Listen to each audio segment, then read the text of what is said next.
Europe 1. Le journal de 7h présenté par Charles Lhuillier. Bonjour Charles. Bonjour Lionel, bonjour à tous. Aucun incident majeur, un 10 sur 10 du point de vue de la sécurité. Faut-il tirer des enseignements après ces JO ?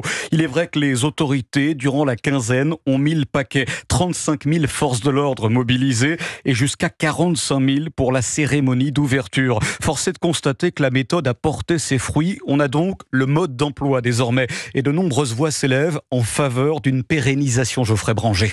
Oui, à commencer par le chef de l'État qui s'est adressé hier aux professionnels mobilisés pendant les JO. Ce qui a été fait, c'est une prouesse inédite en matière de sécurité. C'est une démonstration de force. Nous avons appris de ces jeux et nous ne l'oublierons pas. D'abord, les états-majors veulent faire durer les bons rapports qu'entretiennent les forces de l'ordre et la population depuis 15 jours. Et puis, les actes de délinquance ont fortement diminué avec la présence en nombre des autorités, mais aussi grâce à un fonctionnement administratif simplifié. Concrètement, depuis juillet, le préfet de police de Paris, Laurent Nunez, pilote tous les effectifs d'Île-de-France. Résultat, un meilleur partage des informations entre services et une vision globale permettant par exemple de mieux répondre aux besoins. Pour Jean-Christophe Couvi, secrétaire national unité, il faut absolument prolonger cet effort. Il faut que cette période-là serve de référentiel pour l'avenir. On a le mode opératoire d'une vie beaucoup plus allégée, tranquille. Donc effectivement, on sait ce qu'il faut faire. Ça va peut-être passer par du recrutement encore plus d'effectifs. Quand on est présent sur le terrain, on fait reculer la délinquance. Enfin, les tribunaux ont également profité de cette cohésion. Les audiences ont été plus nombreuses et plus rapides, comme les procédures d'exécution des peines, habituellement un des points faibles de la justice pénale française. Geoffrey Branger. Et puis en marge de ces Jeux Olympiques, l'église de Scientologie, on a peut-être profité pour asseoir sa visibilité. Oui, il est vrai que dans l'euphorie générale, on a un peu oublié cette église de Scientologie, nouvellement installée tout près du Stade de France. Pendant ces Jeux, postés devant ce bâtiment flambant neuf, les bénévoles, nombreux bénévoles, ont distribué gâteaux et boissons fraîches. Derrière la vitrine en apparence conviviale, se pose donc une question. L'organisation, considérée pour rappel comme une secte, en a-t-elle profité de l'événement pour faire du prosélytisme ? En tout cas, ceux qui sont venus innocemment se désaltérer ont été invités à laisser leurs coordonnées. Peut-être loin d'être anodin, le reportage de Louise Salé.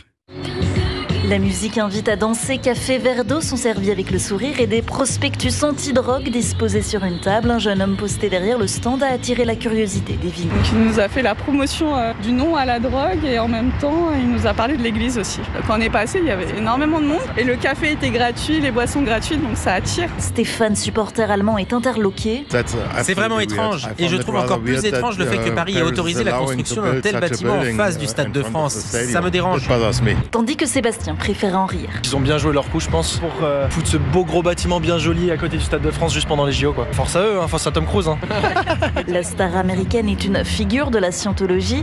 La Mivilude, l'organe du gouvernement contre les dérives sectaires, appelle à la prudence. Donatien Levaillant en est le chef. Nous souhaitons simplement rappeler que, compte tenu des signalements qui nous ont été adressés, il y a des risques pour les personnes d'être confrontées à des exigences financières exorbitantes, une rupture avec l'environnement d'origine. Et les grands événements sportifs sont bien connus pour être des lieux où des groupes peuvent essayer de toucher le plus large public. D'autres signalements ont été reçus pendant ces Jeux sur des églises évangéliques qui ont profité elles aussi des épreuves pour distribuer des tracts. Le reportage de Louise Salé. 16 départements placés en vigilance orange ce mardi. Oui, vigilance orange pour des raisons diverses. 9 en vigilance orange canicule, comme l'Ain, les Alpes-Maritimes, la Corse, entre autres. 7 départements sont, eux, en vigilance orange orage dès 15h. Des départements en majorité situés dans le Massif central. Et face à cet épisode de chaleur, eh bien, les municipalités sont bien obligées de s'organiser. Oui, notamment à Toulouse, habituées aux vagues de chaleur. Une véritable fournaise chaque été. Alors, pour rendre le quotidien plus supportable, la municipalité s'est équipée en conséquence. Le reportage du correspondant à Toulouse, Alexis Bourdon. Place du Capitole, des ombrelles ont été installées. Ces rubans font de l'ombre là où les arbres ne peuvent être plantés. Des équipements de ce genre, les Toulousains peuvent en retrouver dans certains coins de la ville. Une volonté du maire Jean-Luc Moudinque qui a accéléré sa politique de rafraîchissement de la ville. Sur l'espace public, nous avons installé des ombrières. On développe le système des fontaines. Et puis par ailleurs, on est engagé depuis 2019 dans un grand plan de végétalisation de la ville. Il s'agit de planter 100 000 arbres entre 2020 et 2030, ce qui représente un triplement de plantation plantation des arbres. D'ici 2050, le climat toulousain sera équivalent à celui de Séville en Espagne. Forcément pour les habitants, ces nouvelles installations synonymes de fraîcheur sont accueillies avec le sourire. Quand on visite, quand on se balade, on est content toujours de pouvoir trouver de l'air frais, quoi. J'aime bien pouvoir me ressourcer à l'ombre, on va dire. Niveau chaleur, ça aide un peu. Il faudrait aussi plus d'arbres. Après, c'est compliqué d'en mettre partout. Mais oui, donc des aménagements comme ça, il en faudrait plus même. L'an dernier, la Ville Rose a enregistré 24 jours à plus de 35 degrés. Toulouse, Alexis Bourdon, Europe 1. Europe 1, il est 7h06. À l'étranger, en Grèce, l'incendie aux portes d'Athènes continue de se propager. La capitale grecque fait en effet face à cet incendie depuis dimanche. Plus de 40 000 hectares de végétation ont déjà brûlé et les perspectives ne sont pas bonnes. On prévoit dans les jours qui viennent des dégâts 4 fois plus importants. La France a donc envoyé 180 pompiers, 55 camions et un hélicoptère. L'Espagne et la Turquie devraient également prochainement apporter leur contribution. En Argentine, les rugbymen Hugo Oradou et Oscar Gégou ont été remis en liberté, mais ils doivent rester dans le pays. Leur maintien en détention ne se justifie plus, estime le parquet de Mendoza. Ils ne peuvent cependant pas rentrer en France. 2 joueurs, pour rappel, mis en cause dans une affaire de viol aggravé sur une femme de 39 ans. Eux affirment que la relation était consentie. Et puis l'étranger toujours, la Russie désormais en état d'alerte après l'offensive ukrainienne sur son sol. La plus grande d'une armée étrangère sur le sol russe depuis la Seconde Guerre mondiale. L'Ukraine revendique le contrôle de 1000 km². 1000 km² de territoire russe. Résultat de l'opération surprise donc menée par Kiev dans la région de Koursk depuis une semaine. Une incursion d'ampleur qui a provoqué l'évacuation de 121 000 civils russes. Au total, ce sont désormais une trentaine de localités qui sont passées sous contrôle ukrainien. Et ce n'est pas rien, Wilfried de Villers. Oui, jamais les forces ukrainiennes n'ont pénétré aussi profondément en territoire russe, à plus de 12 km de la frontière pour une ligne de front qui s'étend sur 40. Une opération menée dans une zone frontalière où les tensions étaient jusqu'à maintenant relativement faibles, à plusieurs centaines de kilomètres du Donbass.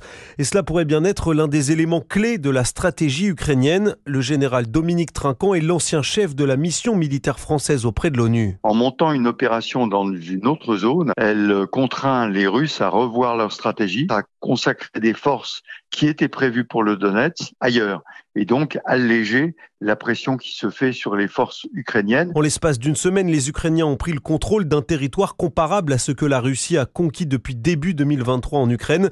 Mais encore faut-il que Kiev parvienne à maintenir cette pression. Ça me paraît difficile pour l'Ukraine en l'état actuel de tenir ces zones-là. Il faut se souvenir que l'Ukraine mobilise actuellement, mais qu'elle n'a pas formé les troupes et que donc, à mon avis, elle va manquer de troupes pour tenir les positions sur lesquelles elle est aujourd'hui. De son côté, Vladimir Poutine a promis d'expulser le plus rapidement possible les forces ukrainiennes de la région de Koursk. Wilfried de Villers.